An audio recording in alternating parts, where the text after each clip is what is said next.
hay vuelta atrás, si me llaman no respondo. Como ya adelantábamos en el Día Internacional de la Mujer, trajimos de invitadas a dos mujeres que son profesionales, que ocupan lugares importantes en lugares que antes eran tradicionalmente de hombres, así que es un gusto darles la bienvenida a nuestro programa a Claudia Pérez, la primer bombero del Uruguay, y a Lucía Spangenberg, lo dije bien, gracias, es licenciada en bioinformática y emprendedora. Un gusto de que estén las dos acá, bienvenidas. Un placer enorme. Gracias. Pero antes de empezar a charlar y a conversar con ustedes, Lucía, tenemos unas placas para... Sí, vamos a contextualizar un poco las áreas en las cuales ellas se manejan para entender la importancia y el rol de estas mujeres en la historia de nuestro país. Arrancamos con lo que tiene que ver con bomberos, ¿verdad? En Uruguay hay 1.800 bomberos, 85 de los 1.800, 85 son mujeres, 21 de ellas trabajan como ejecutivas y 64 en la parte administrativa.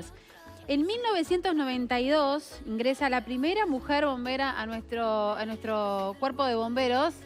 Es nuestra invitada del día de hoy.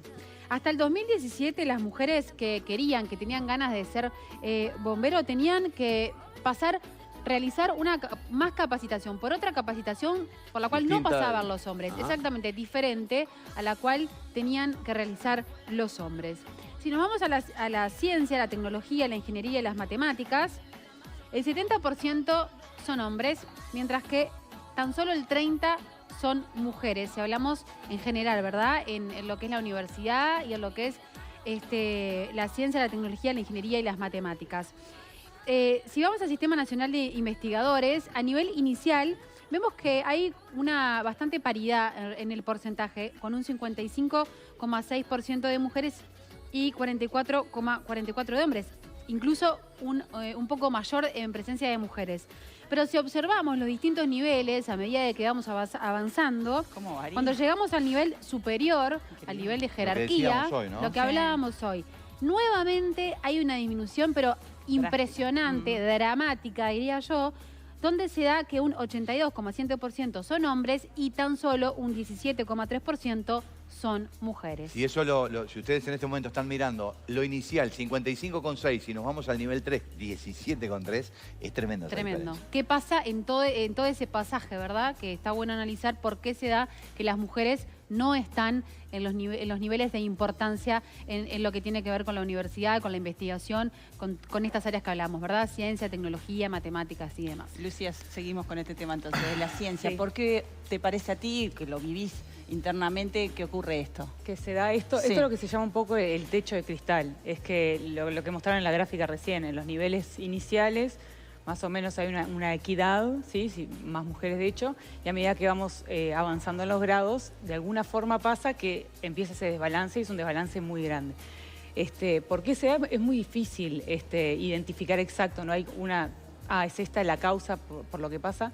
Es quizás un tema muy multifactorial y seguro hay mucha gente que está estudiando el tema. Yo creo que es algo que está en la sociedad nuestra muy metido y muy, a veces hasta imperceptible. Capaz que puede empezar desde qué tipo de juguetes le das a un varón y una nena hasta más adelante en la vida. O sea, no nos damos cuenta bien qué es lo que está pasando para identificar o para explicar este proceso que estamos mirando. O sea, puede ser desde ahí, desde tan chico hasta...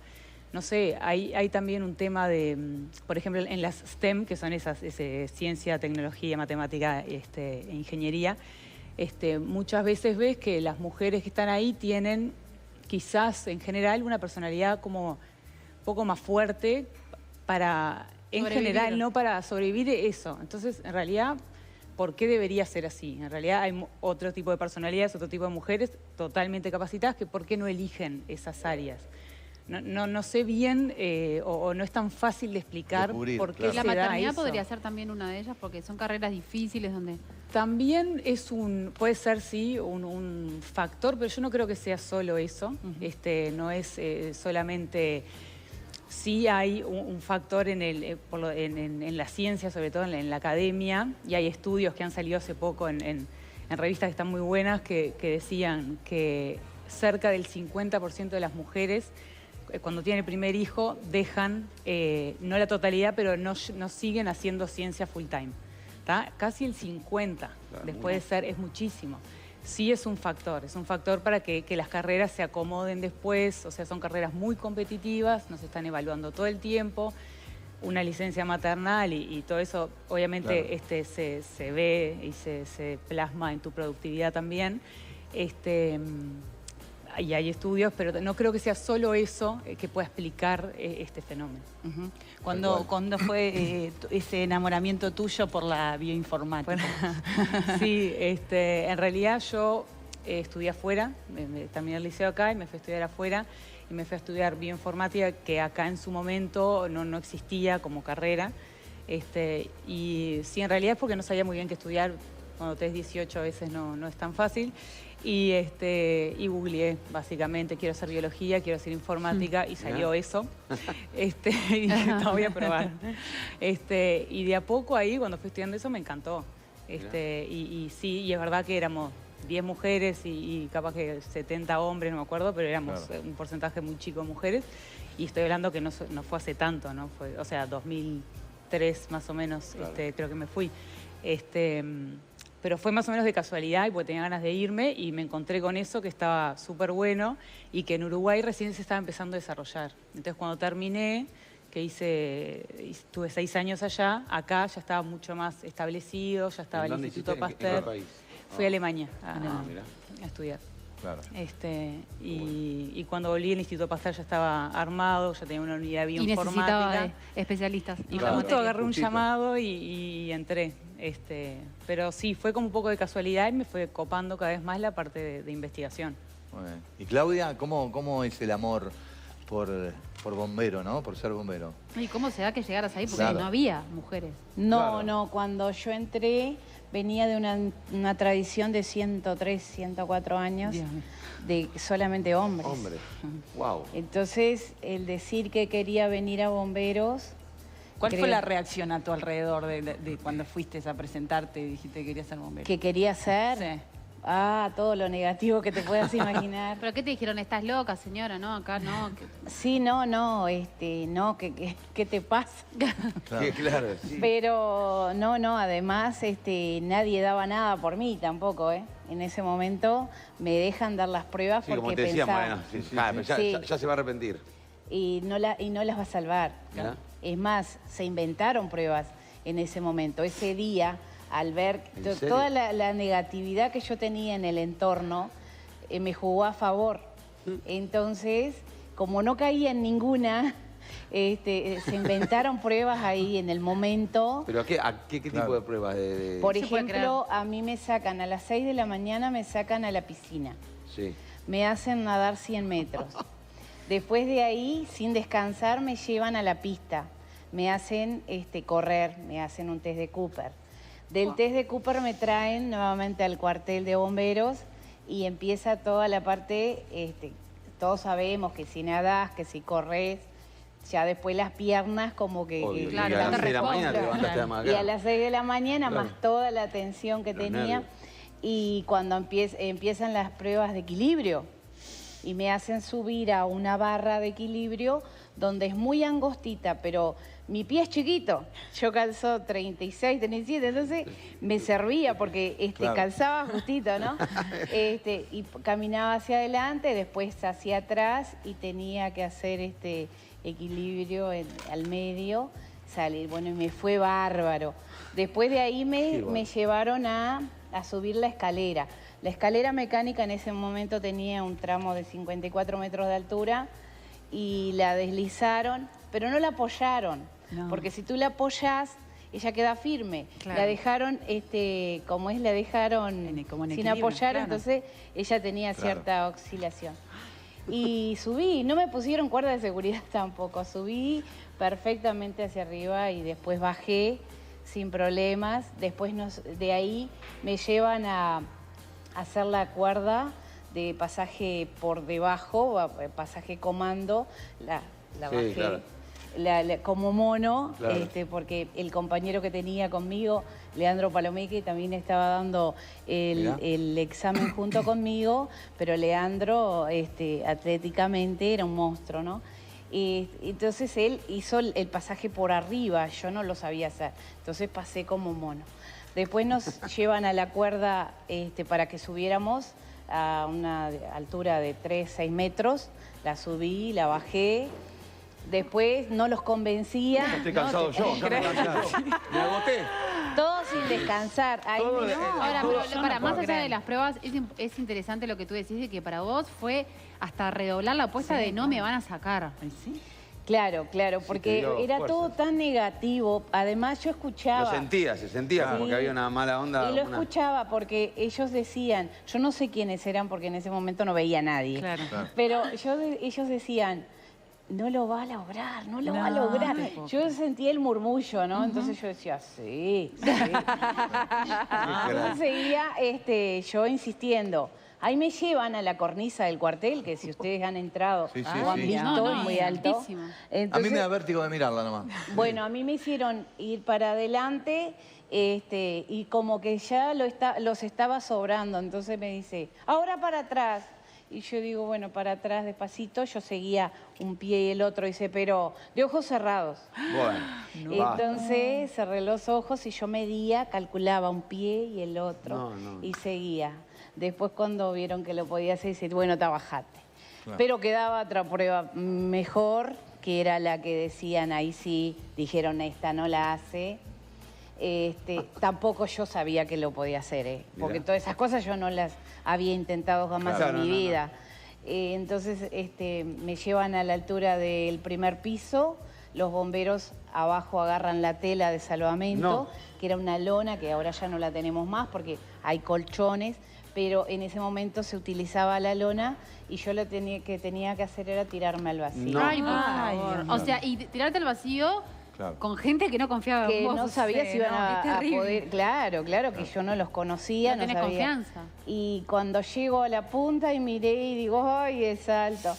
Porque me tenía que tirar, ¿no? Claro. Y dice el profesor, vamos, Claudia, sin pensar. Y di un paso. Cuando Y el en vacío. un segundo estaba al vacío, dice, no podemos con esto. Cuando está. terminaste Ahora- toda esa serie, ¿qué te dijeron? ¿Qué te dijo el jefe? ¿Qué me dijeron? Sí. Que no podía entrar.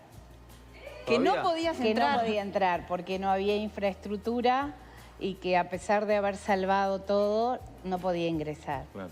Ahora, ¿Y vos, cómo lo, vos- sigue? Pero- vos lo contás, perdón, pero vos lo contás y lo contás como una anécdota y como algo gracioso, pero en Es definitiva terrible. todo esto Trágico. es trágico, Es trágico, Obvio. y es una forma de discriminar. Terrible. ¿no? Claro, lo Durante fue, todo el en proceso. un momento lo fue, Claro, claro. claro. Imagínate, que se agarra- 27 años atrás. ¿Alguien débil? Se agarra a otra persona, claro. otra Claro, era persona judiar, que- era A la judiar a un mitad dice, compañero. me voy. Claro, se te Esa va era toda la toda idea. ilusión y todo, Esa ¿no? era la idea, que yo no pudiera hacerlo. Claro. Ojo, Que no soy una renunciaras en el medio. supermujer ni... Claro. No, no, no. Ahora no. te dijeron- Es que nunca sabe, yo creo que el ser humano nunca sabe cuál es su límite y hasta dónde... Porque yo, y además también me jugó a favor toda la negatividad Claro. Claro. que yo vi alrededor. Te potenció más. Claro, eso me potenció, porque siempre fue así yo, cuando me decís algo que En la no, vos me tenés adversidad. que explicar por qué no. Claro, claro. Si no, Ahora, no me después, que por supuesto. después que haces todo esto que es terrible y te dicen que no, ¿cómo entras sigo? a bombero? ¿Qué- ¿Cómo Lloraba sigue? como una magdalena. Sí. Pero ¿cómo Sí, siguió? de ¿Que rabia. volviste a intentarlo? ¿Cómo No, fue? yo me voy a la escuela porque yo estaba cursando la escuela de oficiales, que es la misma para bomberos que para policía, para seguridad. Y lo decidís en segundo año cuando vas a ir a bomberos porque las materias son diferentes y el curso ahí se separa. Entonces vuelvo a la escuela. Y el director de la escuela en su momento me habla y me dice que qué bueno, que yo me tranquilice, que me felicita porque había logrado algo que no se podía, que no se nunca se había creía hecho en sí, pero que siguiera estudiando, que no decayera en los estudios y en todo. Y después recibo una llamada a la semana o a las 2 semanas más o menos del subdirector en ese momento, que era Albornoz, de que tenía que presentarme en bomberos. Resulta que después me entero, ¿no? En ese momento nunca me dijeron, pero había un profesor de Derecho, que ya hoy no está más, pero que le dijo al director, bueno, lo que ella hizo fue importantísimo. Claro. Vamos a hablar con el ministro porque ella tiene que entrar. Mirá vos. Qué No, bien. por lo Y menos bueno, y ahí me llaman y yo alguien empiezo el había. curso más tarde, pero en realidad ahí entro. ¿Y cómo fue tu primer día de trabajo? Horrible. ¿En serio? ¡Horrible! No, me sentaron en la silla como todo el día, sí. Ya, después solo que me derecho a hacer. Porque llego a la clase y había un oficial de gran rango, ¿no? Entonces me dice, ¿usted por qué quiso venir acá? Entonces yo le expliqué, mire, a mí siempre me gustó lo que hacían los bomberos, porque de chiquita vos ves al bombero como héroe, Claro. y ves lo que hace y es admirable. Yo no sabía que podían entrar mujeres, y cuando pregunto me dicen, no hay nada que digo lo contrario, entonces digo, tal, lo voy a hacer. Perfecto. ¿Por qué no? Claro.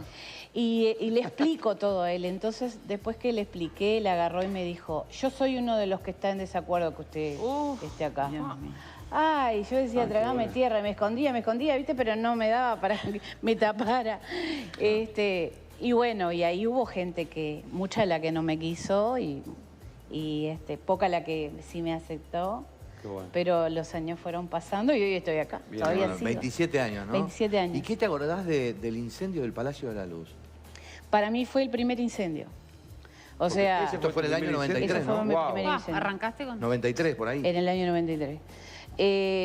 Para mí, el más grande que tuve hasta ahora, Sí, fue porque una locura. eran Ahí estamos 3 viendo imágenes manzanas, de aquella noche. claro, 3 manzanas en una sola, ¿no? Porque era toda la manzana del piso 8, la del 9 y la del 10. Entonces era algo enorme, Wow. algo Sí, muy yo me acuerdo. grande. ¿Y cómo fue la distribución de tu trabajo? ¿Fue diferencial o fuiste una más?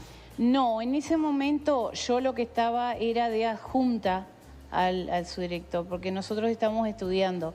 Yo no me había recibido, era el primer año que estaba como cadete en bomberos. Entonces fui adjunta. En realidad suena la campana y empieza a sonar y empieza a sonar. Y veo que empezaron a salir los coches y salían los coches y yo digo, yo voy a bajar porque yo sentía por el parlante que decían Palacio y otra cosa, yo decía el Palacio y yo entendí Peñarol. Digo, es el Palacio Peñarol, se está quemando. Yo bajé. Y cuando llego era el Palacio de la Luz. Claro. En ese momento sale el subdirector y dice, venga conmigo, cadete. Yo agarré mi equipo y me subí con él. Cuando llego a la circunvalación del Palacio Legislativo, ya ahí se veía toda la llama y fue imponente. O sea, yo no trabajé directamente, sino que estaba a cargo, él era el que me comandaba y tenía que cuidarme porque en realidad era cadete. Claro.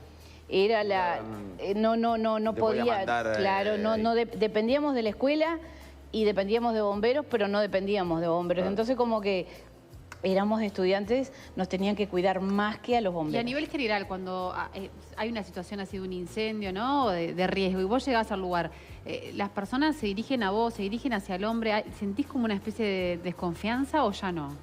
Ahora no, antes sí. Antes sí. El oficial viene adelante y el personal viene atrás. En mi caso, obviamente, venía adelante y cuando vos llegás a un incendio siempre hay alguien esperándote que te va a decir lo que pasa. Y siempre llegaban al varón. O sea, yo venía adelante, pero se dirigían al varón que venía atrás. Siendo vos la jefa. Siendo yo la jefa. Entonces los hombres le decían, ella es la que está a cargo.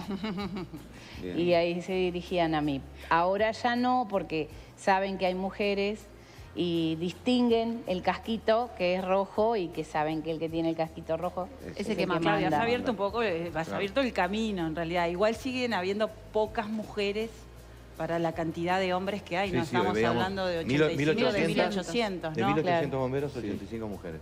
Digo, ¿tú Sí, ves sí. que hay motivación de otras mujeres por esta profesión? ¿De que no es tan así? ¿No hay tanta Yo- información de repente que le llegue? No, a las mujeres? yo pienso que sí.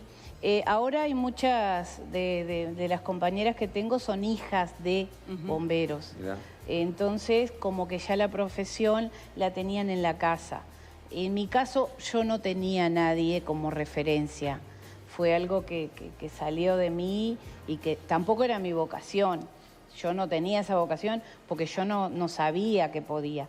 En realidad después yo la conquisto, empiezo a trabajar y a ver, y es un trabajo que me encanta, es una pasión, ya estoy cerca de irme, pero sí, es brutal. Y creo que sí, hay gente interesada.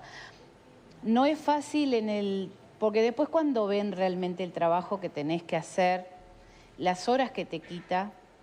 Yo cuando entro tenía 20 años, o sea, era muy jovencita, soltera, le dedicaba el 100% a la profesión, y me acuerdo que mi madre me decía, ¿y no tenés libre y no vas a venir? Y no, era así. Sacrificado también. Es muy sacrificado, entonces como que no todas están dispuestas a eso, claro. Salvo las que realmente a veces conocen la profesión, que la tienen en la casa, ¿no? De los padres y demás. ¿Qué significa para ustedes, Lucía, el día de hoy, el 8 de marzo? ¿Cómo lo toman? Bueno, hoy es un día como para todas, en realidad, es más bien como un día de lucha, ¿no? Es un día de como...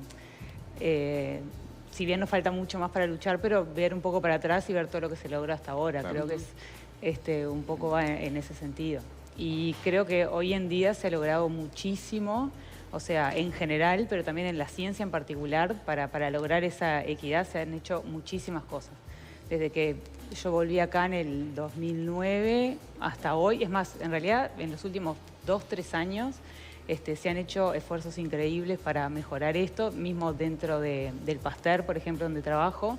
Hace 2 años que se creó la Comisión de Género, que es súper activa, que hace muchísimas cosas, que ha hecho diagnósticos de cómo estamos como institución, que ha hecho mucho de visibilidad, sensibilización del tema. Eso estuvo muy bueno. Hay como movimientos, ponele, uno llama Girls in Tech, que es mujeres en la tecnología, también que trata de llevar a las mujeres un poco más a la tecnología. Está lo que es R Ladies, que es otro movimiento también, que si bien es un lenguaje de programación, R, no lo usan muchas mujeres, es muy estadístico, no sé, y el R Ladies es un movimiento más global, pero Uruguay también está metiendo mucho esfuerzo en eso, y hay muchas más mujeres usando esas herramientas, digamos. A nivel del SNI, del Sistema Nacional de Investigadores, también ha habido mucha más, como mecanismos para equilibrar un poco lo de la maternidad que habíamos mencionado hoy.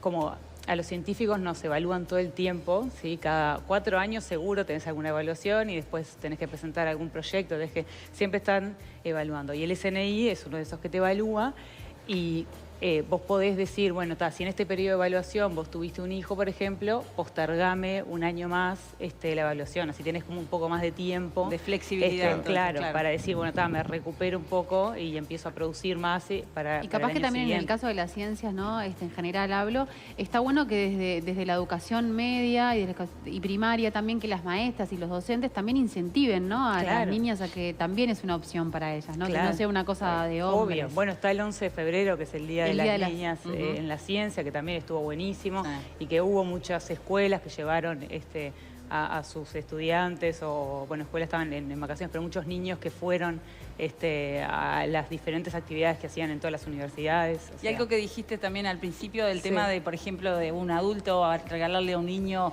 el tema de poder, si tiene ganas de repente regalarle una cocinita o lo que quieras, pero cambiar un poco el juego, de decir, bueno... Lo pensás, bueno, no se va a enterar porque Santino no va a entender, pero para el cumple le regalé una cocinita a Santino. Y la va a disfrutar a full. Todavía no la vio porque si la tengo que armar todo es un lío. Ya la tenemos ahí para él y incentivar, es que ya fue una pelota, o sea, que ya no sea una cosa del rosado para las nenas, capaz que no cuesta nada, y que es un mini cambio que capaz que después tiene un efecto. Después ella elija lo que quiera, pero obviamente. Pero dale las opciones. Exacto, yo no digo que mis hijas sean científicas. Claro, ahí está. Elegí. Sí la llevé al Día de la Mujer en la ciencia, obvio. Pero digo, elegí lo que quieras, también tienen sus muñecas comunes. Por supuesto, claro. Lo bueno. Qué maravilla. Bueno, Claudia, muchísimas gracias. es impresionante lo que debe pesar ese casco, el traje. ¿Cuánto estamos hablando? No sé de cuánto estamos hablando por ahí. Tener una fuerza, te digo, para... O sea, ¿sabés que después de tantas horas, de ciertas horas de trabajo, ya está incorporado en el cuerpo, entonces pasa a ser parte de ti mismo. Sí. Además te protege, ¿no? Sí. Esto te aísla del calor y sabes que es lo que te va a ayudar. ¿Alguna cortita, tenemos que parar una cortita de un incendio que te haya tocado, una anécdota buena o que te haya marcado a vos? ¿Te acordás de algo? Aparte de lo de UTE, ¿no? Pero que hayas interactuado un poco más. A ver, sí, anécdotas hay tantas. Porque debe ser cosas fuertes también, debes haber vivido cosas Situaciones fuertes, ¿no? límites muchísimas, ¿eh? Claro, está muy bien también, no solo físicamente, sino también de la cabeza. Claro, ¿no? lo importante es que tú vayas a la intervención y que cuando salgas, ella se queda. Okay. O sea, tratar de sacarla y no llevarla contigo. Me pasa mucho cuando, sobre todo, vas a un incendio y agarras niños quemados y demás. Eso no lo puedo... después me dicen, ¿y no sabes qué pasó? No sé. Y tampoco quiero saber, porque si no, yo no lo puedo llevar.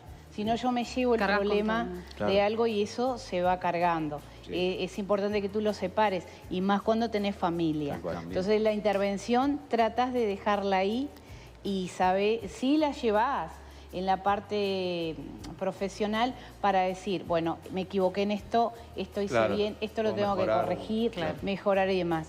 Pero el resto no. Sí, situaciones, todo es límite para nosotros porque en realidad... vas, pero no sabes si volvés. Entonces, y cuando tenés familia, esa parte es complicada. Porque tenés que despedirte de los niños cuando te vas y de tu esposo, y después decís, bueno, y ellos siempre te están esperando. Wow. Claro. Es muy fuerte. Claudia, yo te agradezco porque realmente es muy motivador tu historia. Gracias, Claudia. Gracias, Lucía. Maravilla. Buena gente. Lindo. Vamos con Cami. A ver, Cami, ¿qué tenés para nosotros? Contanos.